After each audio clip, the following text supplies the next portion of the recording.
Reading from Srimad Bhagavatam, Canto 11, Chapter 20, verses 12-13. విశుద్ధ భక్తి యోగం జ్ఞాన వైరాగ్యాలకి అతీతము. స్వర్గుణోపేతమిష్యంతి లోకం నిరైణస్తత సాధకం భక్తిభ్యాం ఉభయం తదా సాధకం. ననరా స్వర్గతిం కాంక్షేత్ నారకీం వా విచక్షణ నేమల్లోకంచ కాంక్షేత దేహావేశాత్ ప్రమాద్యతి. అనువాదము తాత్పర్యం శ్రీల ప్రభుపాదికి.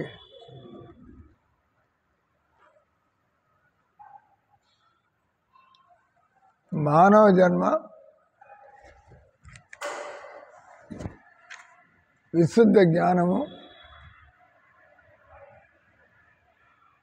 భగవత్ ప్రేమను పొందుటకు సహాయపడును.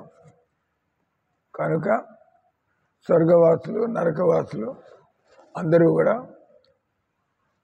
ఈ భూలోకంలో మానవ జన్మని కోరుకొందరు. స్వర్గలోక దేహాలు కానీ నరకలోక దేహాలు కానీ అట్టి అవకాశాన్ని ఇయ్యజాలవు. Big statement.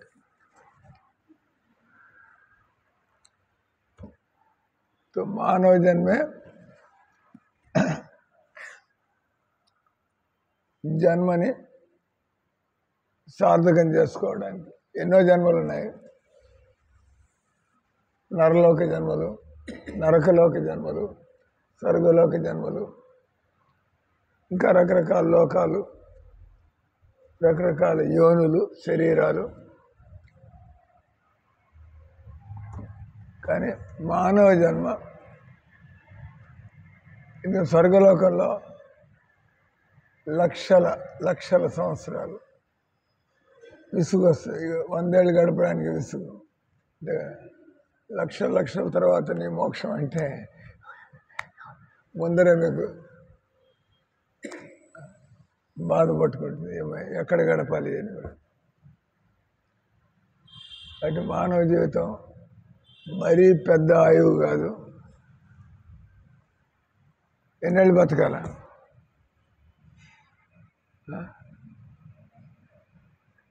ఎన్నేళ్ళు కావాలా? అక్కర్లేదు సార్ అని చెప్పు. గతి లేక బతుకుతున్నాను సార్. అక్కర్లేదు, ఏం చేస్తాం, వచ్చిన తర్వాత బతకాలి కదా. మీరైతే ఆ జవాబు ఇచ్చిండారు కదా. ఎన్నేళ్ళు బతకాలనుకుంటున్నారంటే ఏం చెబుతారు? కానీ రావాలి కదా, మీరు పోవాలంటే వస్తుంది అయింది, ఏదో ఉండాలంటే ఉంటారా అయింది. సో అంటే ఎవరికైనా కూడా ఆత్మకి శరీరానికి బాగా తేడా తెలిసిపోతే ఎందుకు వచ్చిందిరా బాబు ఈ శరీరంలో, తప్పదు. అంటే బస్ దేవుడు ఎప్పుడు పిలిస్తే అది పిలవడానికి రెడీగా ఉండాలి. మనకి జన్మ వద్దని ఆలోచన, కానీ మన మనసు సంసారంలో ఉంటే భగవంతుడు ఎలా పట్టుకుపోతాడు, మనం వీలు కాదు, వదిలిపెడతాడు. కేవలం నువ్వు నా దగ్గరికి రావాలంటున్నావు, నీ మనసంతా సంసారంలోనే ఉంది. ఏం చేస్తావు అక్కడికి వచ్చి? అంటే ఈ సంసారంలో మనల్ని బాగా బాగా బాగా బాగా బాగా అప్పుడు మీ హృదయాంతరాలలో నుంచి, హృదయపు లోతుల నుంచి నాకు ఇంకా జన్మ వద్దు, లోపల నుంచి రావాలి. Intellectual adjustment, intellectual understanding. అంటే తెలివితేటలు ఉపయోగిస్తే కానీ మనసు మారాలి కదా. నాకు కూడా ప్రభుపాదులు వారిలాగా భక్తుడైపోవాలని, కానీ ఈ మనసు అట్లా కానియటం లేదు కదా. దానికి ఎంత టైం పడుతుందో తెలియదు మనకి. మనం మురికి పోవడానికి చేతో దర్పణ మార్జనం, అనాది కాలంగా మనోదర్పణం చేసిన విషయ వికారాలనే మురికిని మనకి ఇంత జ్ఞానం కలిగిన, ఇంత అనుభవం కలిగిన మనం మళ్ళీ సంసారంలోనే ప్లాన్లు వేస్తూ ఉంటాం. అది పరమ ఆశ్చర్యకరమైన విషయం. ఇది మనకి దొరకలేదు కాబట్టి, మనకి భగవన్నామన ఆనందం దొరికితే ఆటోమేటిక్గానే మనకి ఈ ఆలోచనలు అసలు రానే రావు. మనకి ఆలోచనలు వస్తున్నాయంటే మనకి ఇంకా అనుభవం పండలేదు. కాబట్టి ఇక్కడ మానవ జన్మ శుద్ధ జ్ఞానము. శుద్ధ జ్ఞానం అంటే నేను ఆత్మని, నాకు ఈ సంసారంతో ఏం పని, ఇక్కడ ఏదో ఒక రోజు పోవాలా, మరి బతికేదాకా బతుకునున్నాడు ఎలా మాయలో పడకుండా కాపాడుకోవాలి, ఎలా లోపల ఉన్న మాయని ఎలా గెంటేయాల. కొత్త మాయని తీసుకోకపోవచ్చు, కానీ లోపల ఆల్రెడీ కొంత మాయ ఉంది. మాయ అంటే మన ఆసక్తి, మన బంధాలు, ఆసక్తి, ఆలోచనలు. శుద్ధ జ్ఞానం మనకి లేదు. కానీ మానవ జీవితంలో శుద్ధ జ్ఞానం అంటే శాస్త్రాల్లో భగవంతుడు దారి చూపిస్తున్నాడు, ఎలా బయటపడాలి. నష్టమోహ స్మృతిర్లబ్ధ తత్ప్రసాదాన్ మయచ్యుత గతోస్మి స్థిత సందేహ. ఎలాంటి మనకి సందేహాలు, అక్కడ వైకుంఠం ఉంది, ఇక్కడ భూలోకం ఉంది, మధ్యలో ఎన్నో లోకాలు ఉన్నాయి. అంటే అమెరికా ఎందుకు బాగా, అక్కడ ఏం తమాషా ఉందో చూసొద్దాం అని. ఇంగ్లాండ్ పోతే అక్కడ తమాషా అయింది, సింగపూర్ పోతే అందుకే బయలుదేరింది. మమ్మల్ని కూడా అండమాన్ నికోబార్, అండమాన్ క్యూరియాసిటీ ఏముంది అక్కడ, ఏమి లేదు. ఆ రకంగా ఈ భౌతిక జగత్తులు ఎక్కడా కూడా ఏమీ లేదు. ఆ బ్రహ్మ భువనార్లోక పునరావర్తనం. ఎక్కడికి పోయినా పోగానే కొద్దిగా ఏదో తమాషా, మళ్ళీ ఇదే కూడా ఆకలి బాధ, దప్పిక, నిద్ర, పనులు, రొటీన్ రోజు ఉండే పని. ఎక్కడికి పోయినా కూడా అమెరికా పోతే నిద్ర లేకుండా బతకగలరా అండి, ఇంగ్లాండ్ పోతే తిండి లేకుండా కనీసం కొంత రిలీఫ్. ఇంగ్లాండ్ పోతే మనకి ఆకలి పుట్టదు, పర్వాలేదు. కానీ అది కాదు, ఎక్కడికి పోయినా కూడా ఈ సమస్యలు తక్కువ ఉంటుంది. సో ఇక్కడ మానవ జన్మ శుద్ధ జ్ఞానం, భగవత్ ప్రేమ. ఈ శరీరాలతో సంబంధం అదంతా మాయిక ప్రేమ. ఎవరైనా శరీరంతో, మా నాన్న, మా గురువు గారు అన్నా కూడా, గురువు గారు అయితే ఆయన శరీరం వదిలిపెడతాడా లేదా? కానీ దాన్ని అంటారు గురువు అనేటువంటి ఒక తత్వం, అది గురుతత్వం.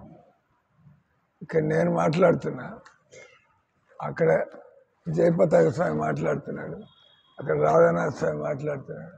ఎవరు మాట్లాడినా మీకు ఇచ్చేది ఏంటి? ఏమిస్తారు? కృష్ణతత్వం. శబ్దాలు మారచ్చు, భాషలు మారచ్చు, కానీ మీకు దొరకవలసింది, మీకు కావాల్సింది వాళ్ళు మీకు ఇవ్వవలసింది. గురువు కృష్ణతత్వాన్ని ఇవ్వకపోతే గురువు కాడు. గురువు అనేవాడు మనలో వైరాగ్యాన్ని కలిగించాలా, గురువు అనేవాడు మనలో శుద్ధ జ్ఞానాన్ని కలిగించాలా, గురువు మనలో నాకు కూడా కృష్ణుడు కావాలా. నాకు కూడా గురువు గారు ఏ విధంగా ఆయన ఎలాంటి వేరే ఆలోచన లేకుండా ఆయన కృష్ణుడి సేవల్లో మునిగి ఉన్నాడు, కృష్ణుడి ఆలోచనలో మునిగి ఉన్నాడు. నా మనసు కూడా ఎప్పుడు ఆ విధంగా తయారవుతుంది. అంటే గురువు అంతే. ప్రభుపాద వెళ్ళాడు విదేశాలు, వాళ్ళందరిలో కూడా నాకు కృష్ణ ప్రేమ కావాలా, అంతే. అందుకే వాళ్ళంతా అయ్యారు భక్తులు. ప్రభుపాదుల వారి సాంగత్యం వల్ల నిద్ర ప్రారంభమైనాయండి.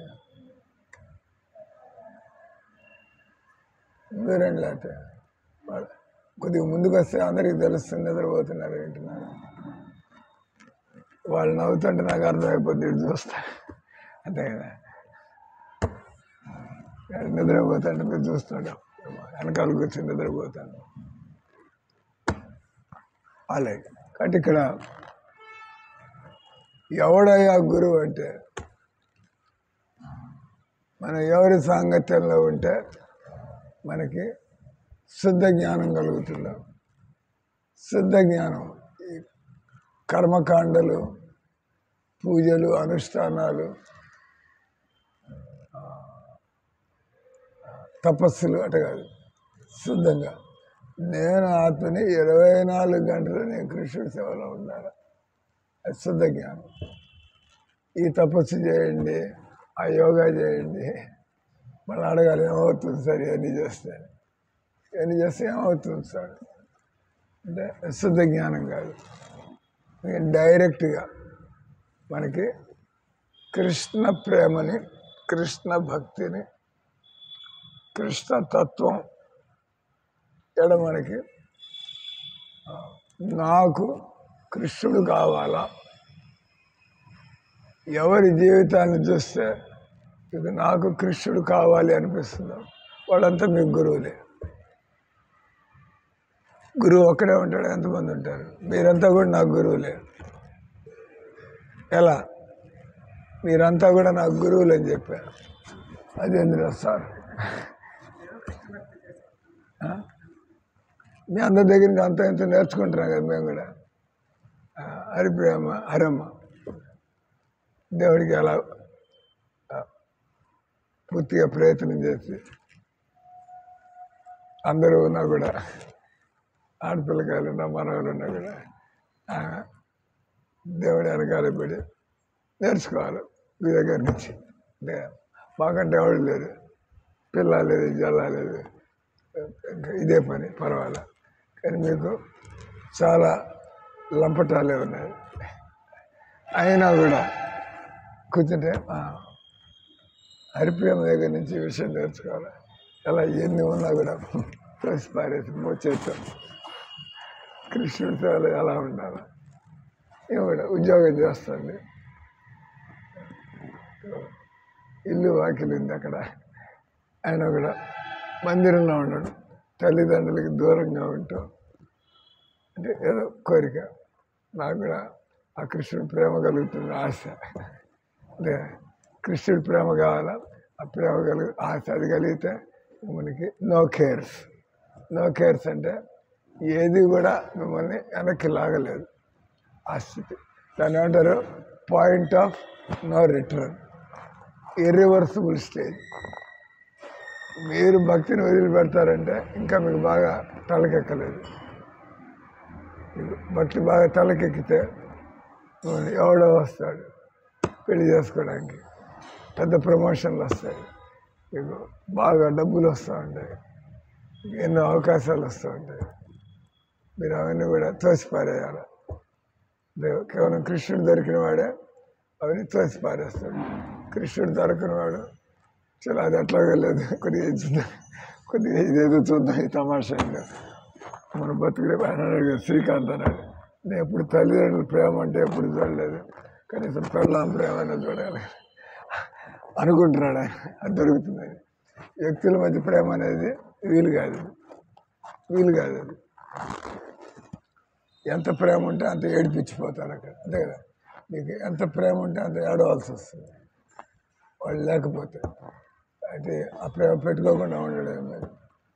ఏ ప్రేమ అయితే ఊడిపోతుందో అటువంటి ప్రేమని మనం సీరియస్గా తీసుకోవడం మంచిది కాదు. అందుకే రుక్మిణీదేవి నాకు దొరికితే కృష్ణుడు కావాలి, లేకపోతే ఇంకెవడో అక్కర్లేదు, నేను బావిలో దూకిచొస్తాను అందలేదు. నా కృష్ణుడు తప్ప వేరొకటి నా ముందుకు తీసుకొచ్చారంటే నేను వెంటనే బావిలో దూకిచొస్తాను. అంటే బాగా క్లియర్, ఎలాంటి శుద్ధ జ్ఞానం. నేను ఆత్మని, నాకు కావాల్సింది కృష్ణుడు, మిగతా కూడా మనకి మామూలుగా తొయ్యాల్సి వస్తుంది మన మనసులోంచి. ఇది మాయ, ఇది ఆసక్తి, ఇది బంధం, ఇట్లా నీకు నచ్చ చెప్పుకోవాల్సి వస్తుంది. నీకు శుద్ధ జ్ఞానం కలిగితే నువ్వే 10 మందికి నచ్చ చెబుతావు. నేను శుద్ధ జ్ఞానం ఉంది పోయేసి అక్కడ మాట్లాడుతున్న వాళ్ళంతా కూడా భక్తులు కావడం ప్రారంభమవుతుంది. అంటే ఇక్కడ మానవ జన్మలో శుద్ధ జ్ఞానం, భగవత్ ప్రేమ పొందుటకు సహాయపడు. భగవత్ ప్రేమ పొందితే మనం ఎవరిని ప్రేమించబోయింది. మీకు భగవత్ ప్రేమ కలిగితే ఎవరిని ప్రేమించరు, అందరినీ ప్రేమిస్తారు. ఒకళ్ళే కనిపించిన కుక్క, పిల్లి అందరినీ కూడా. అంటే కృష్ణ ప్రేమను పొందిన వాడికి వాడి మనసులో ఉండేదే ప్రేమ. ఎవరు దొరికినా కూడా అందరినీ, అంటే ప్రభుపాద ఎక్కడికి పోయినా కూడా అందరూ ఆయన వెనకాల పడిపోతున్నారు. నేను ప్రభుపాద వాళ్ళకి ప్రేమ అంటే ఏందో చూపించాడు. వాళ్ళకి ఆయన అంటే ప్రేమ, మనకి ఈయన శాశ్వత ప్రేమ, ఎటర్నల్ లవ్ ప్రభుపాద చూపించాడు. వాళ్ళు ప్రభుపాద అంటారు. అంటే భగవత్ ప్రేమ ఉన్నవాడు శరీరాలను ప్రేమించడు, ఆత్మని ప్రేమిస్తాడు. నేను మీలో ఉన్న ఆత్మను చూస్తాను. ఆత్మను చూసి మీకు చివాట్లు పడుతున్నాయి అనుకోండి, ఇందులో ప్రేమ అంటాడు, మొహం వాచలాగా చివాట్లు పెడుతున్నాడు. అంటే వీళ్ళు ఎందుకు భక్తి చేయటం లేదు, అది కూడా ప్రేమ. చివాట్లు పెట్టడంలో కూడా వెనకాలే ఉంది, ప్రేమ ఉంది. వీళ్ళు చక్కగా గురువు గారి దగ్గరికి వచ్చారు, మందిరంలో ఉంటున్నారు, ఆయన కూడా ఇట్టున్నారని అంటే వాళ్ళని సావధానం చేయడం, అలర్ట్. అంటే ఇక్కడ అది ప్రభుపాద, నేను ఎవరైనా తిడుతున్నా అంటే వాడంటే నాకు ఎక్కువ ప్రేమ ఉన్నట్లు లెక్క. ఎక్కువ ప్రేమ లేకపోతే తిట్టరు, ఎందుకంటే వాడు మళ్ళీ రాకుండా పోతాడేమో వాడు తిట్టకుండా ఉంటే కనీసం వచ్చిపోతూ ఉంటాడు. ఎవరికి తిట్లు పడతాయంటే వీళ్ళు భక్తులు కావాలని చూస్తున్నారు, భక్తి చేస్తున్నారు, ఆయన కొన్ని బలహీనతలను వదిలిపెట్టలేకపోతున్నారు. దీనికి 4 చివాట్లు పడితే కానీ, వాడికి తెలిసి వస్తే కానీ దాన్ని వదిలిపెట్టరు. గురువు గారు అందరినీ తిట్టడు. నేను మందిరానికి వచ్చి నీకు తలకాయ లేదా అంటే కొట్టడానికి వస్తాడు వాడు. ఇంకోసారి చెప్పి ఏమన్నా అంటాడు, మీ అందరికి నీకు తలకాయ లేదు, తలకాయ అండి. బయట వచ్చాడు అన్న అంటే తగులుకున్నా, ఏం సార్ ఏమనుకుంటున్నాను, నీ గురించి ఏమనుకుంటున్నా, రచ్చ ప్రారంభమవుతుంది. అంటే ఎవరితో మనం ఈ విధంగా అంటున్నా అంటే వినేవాళ్ళకి అనిపించటం లేదు, అనేవాడికి కూడా వీళ్ళు మనవాళ్ళు అనిపిస్తేనే అట్లా అంటారు. లేకపోతే జాగ్రత్తగా ఒళ్ళు దగ్గర పెట్టుకుని మాట్లాడారు, మనవాళ్ళు కాకపోతే జాగ్రత్తగా, అంతే కదా. లేకపోతే గొడవలు అయిపోతాయి, రోడ్డు మీద గొడవలు అవుతాయి. కాబట్టి ఇక్కడ మానవ జన్మ, శుద్ధ జ్ఞానము, భగవత్ ప్రేమ, అంతా మాయ అనగా భగవద్గీతలో 13వ అధ్యాయంలో కేవలం 19 ఐటముల్ని జ్ఞానం అన్నాడు, మిగతాదంతా మాయ అన్నాడు కృష్ణుడు. ఇదే శ్లోకం. అమానిత్వ అదంబిత్వ అహింస శాంతిరార్జవం ఆచార్యోపాసనం శౌచం స్థైర్యమాత్ర వినిగ్రహ ఇంద్రియార్థేషు వైరాగ్య మనహంకార ఏవచ జన్మ మృత్యు జరా వ్యాధి దుఃఖ దోషాను దర్శనం అసక్తిరన విసంగ పుత్రధార గృహాది నిత్యంత సమచిత్తత్వ ఇష్టానిష్టో మైచాన్య యోగేన భక్తి అవిచర్యాన్ని వియుక్త దేశ సేవిత్వం అరతిర్జన సంస్థ ఆధ్యాత్మ జ్ఞాన నిత్యత్వం తత్వజ్ఞానాదర్శనం ఏత జ్ఞాన ఇది ప్రోక్త. నేను చెప్పినటువంటి ఈ పాయింట్లు జ్ఞానం. ఏత జ్ఞాన ఇది అజ్ఞానం యదతోన్యదా. మిగతాదంతా కూడా అజ్ఞానమే. అంటే కానీ మనం అంతా కూడా అజ్ఞానంలోనే పడి బతుకుతున్నాం. కానీ మానవ జీవితంలో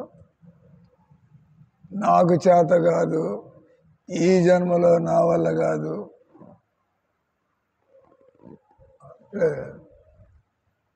మన పరిస్థితి ఎలా ఉన్నా కూడా మనకి యోగ్యుడైనటువంటి గురువు దొరికితే, సరైనటువంటి మందు పడితే, యోగ్యుడైనటువంటి గురువు సరైనటువంటి మందు పడిందంటే ఎలాంటి నీచ వ్యక్తి అయినా కూడా ఏం సంబంధం లేదు. మనం ఎంత పతన అవస్థలో ఉన్నాము, ఎంత నీచ స్థితిలో ఉన్నాము, సంబంధం ఏం లేదు. మనకి సరైన మందు పడకపోతే మీరు చాలా గొప్ప స్థితిలో ఉండొచ్చు. ఆ స్థితి నుంచి మీరు భక్తిలోకి వెళ్ళలేరు. మంచి వ్యక్తిగా ఉన్నావు కానీ భక్తి లేదు, ఏమైనా చేసుకో. నువ్వు ఆ సరైన మందు పడకపోతే అన్ని విధాల నీలో వైరాగ్యం ఉంది, నీలో జ్ఞానం ఉంది, నీలో నిస్వార్థం ఉంది, నీలో సమాజ ఉంది, కానీ భక్తి లేదు కదా. కృష్ణ భక్తి అంటే ఇక్కడ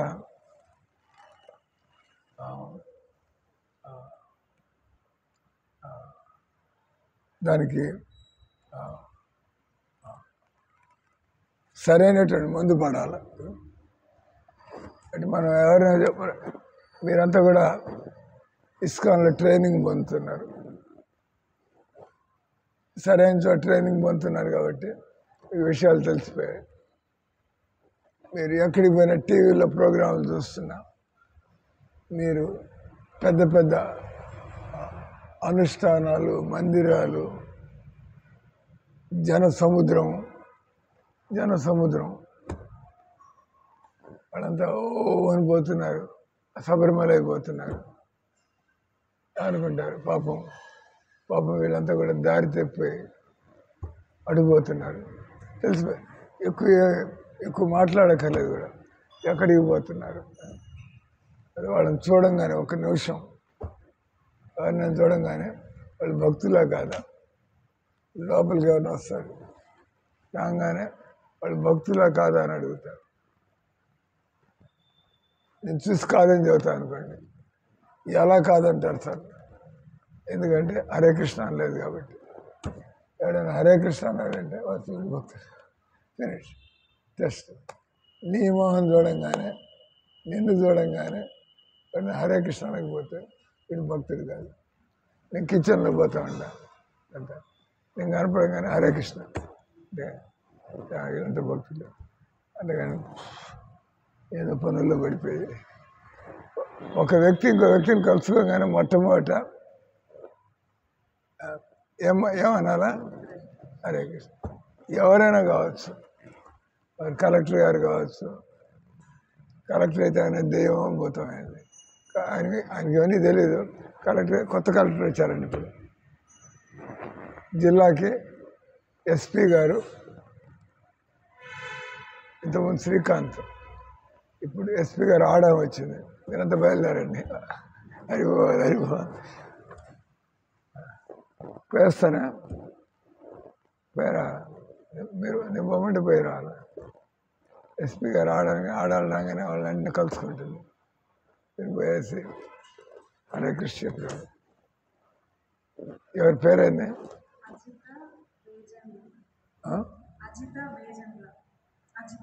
అజిత.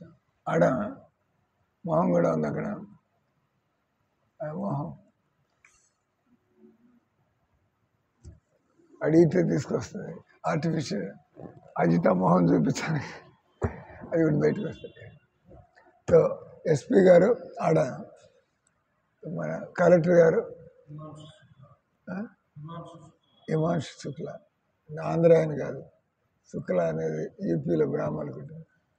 ఆయన పంచి కట్టేసుకుని కండు వేసుకుని వచ్చేసాడు కలెక్టర్ గారు. నాకు ఆశ పుట్టింది, మనకు బాగా సపోర్టివ్గా ఉంటారు. ఇప్పుడు కలుసుకుంటే తెలుస్తుంది. ఒకసారి కలుసుకోగానే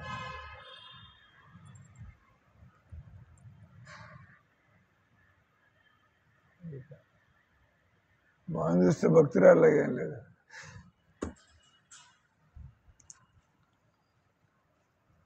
ఆల్రెడీ కాబట్టి ఇక్కడ మానవ జన్మ మరీ దీర్ఘమైన ఆయువు కాదు, మరీ తక్కువ కాదు. మీరు ఒక చీమ దగ్గరికి వెళ్ళి బస్ నువ్వు భక్తురాలు కావాలా, పాపం ఆ చీమ తలకాయ హరే కృష్ణ అయ్యేదాకా బతకదు. అది మనకు కొంత అవకాశం ఉంది తయారవడానికి. చీమకు అవకాశం లేదు, అర్థం చేసుకునే అవకాశం లేదు. తర్వాత కష్టాలు, మరీ నరకంలో ఉండే కష్టాలు ఉంటాయి. మనం లబ్బోది బాగుండం కానీ హరే కృష్ణ లేవు. తట్టుకెళ్ళని బాధ ఉంటే హరే కృష్ణ ఎక్కడి నుంచి వస్తుంది? మూలుగుతాం, ఏడుస్తాం, కేకలేస్తాం, భగవన్నామం రాదు. ఎంత భగవన్నామం రాదు, ఆ మాత్రం కొద్దిగా పరిస్థితి ఉండాలి. మరీ భయంకరంగా మీరు తోలు తీస్తుంటే, తాట తీస్తుంటే, మీరు ఎంతో అలవాటు అయి ఉంటే హరే కృష్ణ, మామూలు వాళ్ళైతే హరే కృష్ణ లేదు, పాడు లేదు. ఎవరు ఒక అంది ఇంత బాధపడి మేము చూస్తాను, మీ గొడవ ఏంది సార్ హరే కృష్ణ అనమాట. అది బాధపడుతుంటే మా హరే కృష్ణ అనమాట. ఏమైంది, నేను ఎంత ఇబ్బంది పడుతూ వస్తాను, మధ్య నీ గొడవ ఏంది హరే కృష్ణ అనమాట. ఏమో అట్టుంది ఏం చేయాలి, ఇవన్నీ వినాలంటుంది. కానీ ముందర ఆ నోటి నుంచి మనం హరే కృష్ణ తెప్పించాలి. ఆయన తిడుతుంది, మీ ఇష్టపడి ఉంటే నువ్వేదే నీ గొడవ మధ్య హరే కృష్ణ అనమాట. అంటే రాదు. ఎవరికైతే ఎంతో సాధన బలం ఉందో, ఎంతో మీ మనస్సు ఎంతో మారిపోయి ఉంటుందో అటువంటి వాళ్ళు కష్టాలు పెరుగుతూ ఉంటే మంత్రం కూడా పెరుగుతూ ఉంటుంది. ప్రహ్లాదుడిని ఆయన మీద పెంచుతున్నాడు హిరణ్యకశిపుడు కష్టాల మీద. ఈ కష్టాలకి హరే కృష్ణ ఆగటం లేదు. ఎందుకు ఆగదో నేను చూస్తా అని చెప్పి, ఎందుకు అని ఏడా పెడ కొరడాలతో కొట్టించి పైనుంచి కింద పడేది ఎన్ని చేస్తుండే సలసలు కాగుతున్నా. ఆయన ఎంత ఇబ్బందులు పడితే అంత గట్టిగా అంటున్నాడు. ఎందుకంటే ఆయన శుద్ధ భక్తుడు. ఆయన మామూలు వ్యక్తులు అయితే అంత బాగున్నప్పుడు అంటారు, ఆ తర్వాత ఏమైనా వచ్చినప్పుడు వాళ్ళు డిప్రెషన్లో పడిపోతారు. అనుబుద్ధి కాదు వాళ్ళకి. ఏం చేశాడు నా కృష్ణుడు, నేను ఇంత హరే కృష్ణ ఏం చేశాడు నా కృష్ణుడు. అయ్యో కృష్ణుడిని వెనకాల పడి నేను ఏదో ఇబ్బంది పెట్టాను, ఆయనకేం పడి వెనకాల పడి ఇబ్బంది పెట్టడానికి. అంతే కదా, భగవంతుడు మన వెనకాల పడి ఎవరైనా అప్పుడప్పుడు కష్టాలు వస్తున్నాయి, ఏదో ఆయన భక్తి చేస్తుంటే కష్టాలు పెరుగుతున్నాయి. దేవుడికి ఇదే పని అయింది, మన వెనకాల పడి కష్టాలు. దేవుడు ఎప్పుడు కూడా ఎవరికి హాని చేయడు. దేవుడు చంపుతున్నా కూడా అది మనకి ఎంత మేలు చేస్తున్నాడు. దేవుడు ఎవరిని చంపుతున్నాడంటే ఆయన తాకంగానే నీ పాపాలని పోయాయి. చూడడానికి చంపడానికి వచ్చాడు, కానీ నువ్వు ఈ అసంఖ్యాకమైన జన్మలతో ఉండే జన్మవృత్తి వలయం నుంచి, అంతే కదా, ఎవరైనా కూడా దేవుడి చేతిలో చంపబడితే వాడికి మళ్ళీ జన్మలు ఉంటాయి. మనంతా మనం ప్రయత్నం చేస్తుంటే ఎన్ని జన్మల తర్వాత మనం భగవంతుడిని పొందుతాం. భగవంతుడు మనం చంపాడంటే అదే జన్మకి ఫినిష్. పూతనికి ముక్తి కలిగిందా లేదా, శకటాసుడికి ముక్తి కలిగిందా లేదా, శిశుపాలుడికి ముక్తి కలిగిందా లేదా. మనకి ఎన్ని జన్మలు పడుతుందో మనకే తెలియదు. పుట్టలుగా కడుగుతుంటే మురికి బయటకు వస్తుంది, కడుగుతుంటే మురికి బయటకు వస్తుంది. ఎప్పుడైతే పూర్తిగా మురికంతా పోయి మనకి కేవలం ఎలాంటి పరిస్థితి అయినా కూడా మన నోటి నుంచి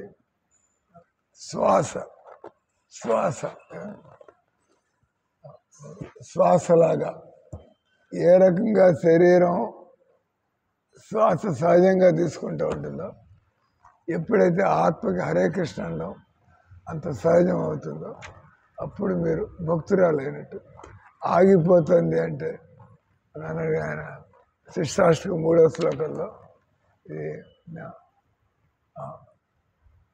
మార్గంలో పడి ఉన్న గడ్డి పోచ కంటే తక్కువగా భావిస్తాం, వృక్షం వలె ఓర్పు కలిగి ఎలాంటి గౌరవాన్ని ఆశించకుండా అందరినీ గౌరవించేవాడు మాత్రమే సదా హరిని ఎల్లప్పుడూ హరిని కీర్తించగలడు. మన పరిస్థితి అది కాదు. మనకి ఏమాత్రం కొద్దిగా అటు ఇటు అయినా కూడా దేవుణ్ణి వదిలేసిపోతాం. హరే కృష్ణ అన్న తర్వాత విషయం.